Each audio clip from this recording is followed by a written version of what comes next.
দেলোয়ার হোসেন সাঈদী সাহেব তিনি শুধু একটি নাম নয়, তিনি বাংলাদেশের তাফসীর জগতের একজন ইতিহাস,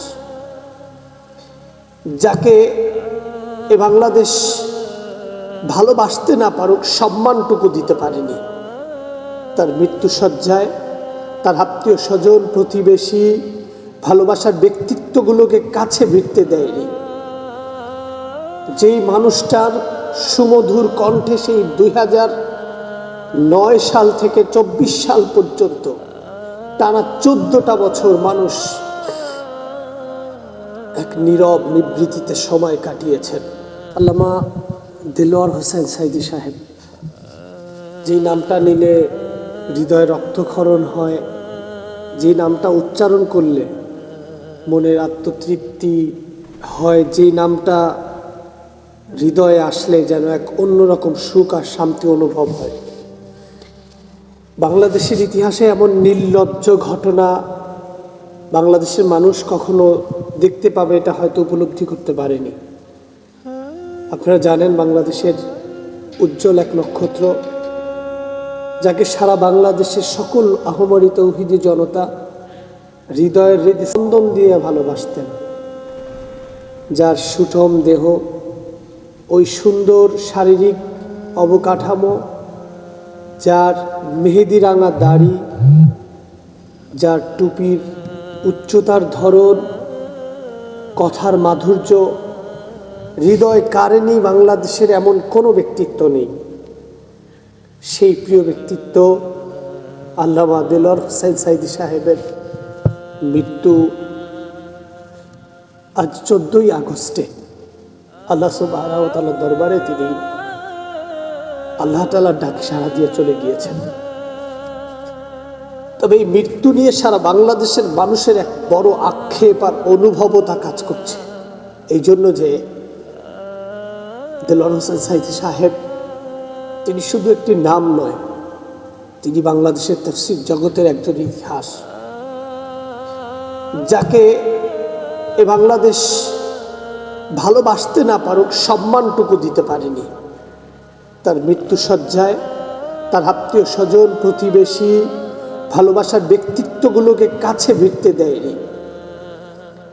যেই মানুষটার সুমধুর কণ্ঠে সেই 2009 সাল থেকে 24 সাল পর্যন্ত টানা 14টা বছর মানুষ এক নীরব নিবৃত্তিতে সময় কাটিয়েছেন।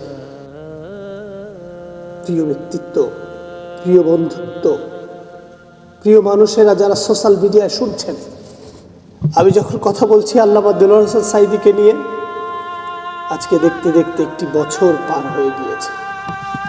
আমাদের ভালোবাসার হৃদস্পন্দন আল্লাহ সুবহানাহু ওয়া তাআলার ডাকে সাড়া দিয়ে ইতিমধ্যেই চলে গিয়েছেন। আজ তার প্রথম মৃত্যুবার্ষিকী।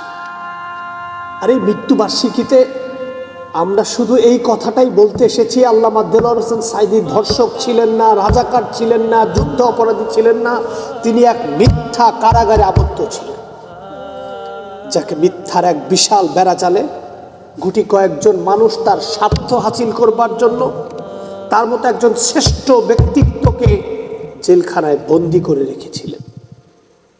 সম্মানিত সুধী, আজকে যেই বৈষম্য বিরোধী ছাত্র আন্দোলন তাদের এক বিপ্লবের মাধ্যমে তারা বাংলাদেশকে এক নতুন উদ্দীপনায় উপস্থাপন করেছে, আল্লামা সাঈদী সাহেবের জন্য শত শত তাজা প্রাণ রক্ত ঢেলে দিয়েছিল। শুধু একটা বার আল্লামা সাঈদীকে ওই মিথ্যা প্রকষ্ট কারাগার থেকে বের করে আনার জন্য।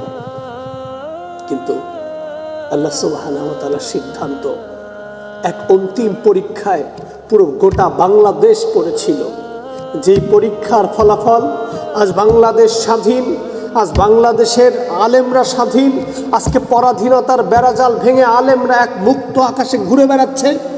ঠিক সেই মুহূর্তে একটি নাম বারবার চোখের সামনে ভেসে আসে, সেটি আল্লামা দেলোয়ার হোসেন সাঈদী। আল্লামা দেলোয়ার হোসেন সাঈদী রাহিমাহুল্লাহ তাআলাকে আমার একবার দেখার সুযোগ হয়েছিল 2012 সালে। আমাদের পারিবারিক একটি কাজে কাশিমপুর কারাগারে আমার একজন নিকট আত্মীয়কে আনতে গিয়েছিলাম, তখন আল্লামা সাইদী সাহেবকে গেটে সালাম দেওয়ার সুযোগ হয়েছিল। বলেছিল সকলকে সালাম পৌঁছে দিও। সেই সাইদী সাহেবের এই সকলকে সালাম পৌঁছে দিও, সেই বাক্যটা এখনো আমার কানে বাজে। মনে হয় তিনি এখনো আমাকে বলছেন। তার থেকে অনুপ্রেরণা নিয়েছিলাম। আজকে যে শক্তি আর সামর্থ্য নিয়ে বাংলাদেশের বুকে উচ্চ কণ্ঠে কথা বলি, আমি বিশ্বাস করেন সেই অবদানটুকু আল্লামা সাইদীর। আমি দেখেছি বিপদের দিনে, ইসলামের দুর্দিনে, মুসলমানের ক্লান্তিময় মুহূর্তে, আলেমদের খারাপ সময়ে কিভাবে গর্জে উঠতে হয় তা আল্লামা সাইদী আমাদেরকে শিখিয়েছেন। আল্লামা সাইদী সাহেব একটি নাম, আল্লামা সাইদী সাহেব একটি বিপ্লব, আল্লামা সাইদী সাহেব একটি সংগ্রাম, আল্লামা সাইদী সাহেব মিথ্যার বেড়াজালকে ভেঙে টুকরো টুকরো করে দেওয়ার একটি উপমা। সম্মানিত সুধী, আল্লামা সাইদী সাহেবকে কখনো ভোলা যায় না, ভোলা সম্ভব নয়। আল্লামা সাইদী সাহেবের জন্য মহান রাবের কাছে দুহাত প্রার্থনা করে এই দোয়া করছি, আল্লাহ তাআলা তাকে যেন জান্নাতুল ফেরদাউস দান করেন, তার পরিবারকে যেন সুন্দর সুষ্ঠুভাবে উপস্থাপিত হতে পারেন, তার মৃত্যুর বিনিময় যেন বাংলাদেশকে ইসলামী ঝান্ডা, ইসলামী নেতৃত্বের বাংলাদেশ হিসাবে কবুল করে নেয়। আল্লাহ তাআলা আমাদের প্রত্যেককে আজকে সাইদী সাহেবের এই জীবন কর্ম আলোচনা থেকে উত্তম শিক্ষা, শ্রেষ্ঠ শিক্ষা এবং আগামীর প্রজন্মকে মিথ্যার বেড়াজাল ভেঙে এক সত্যের মাপকাঠিতে দাঁড় করিয়ে এক নতুন বাংলাদেশের স্বপ্ন দেখাতে পারে, সেই প্রত্যাশা রাখছি।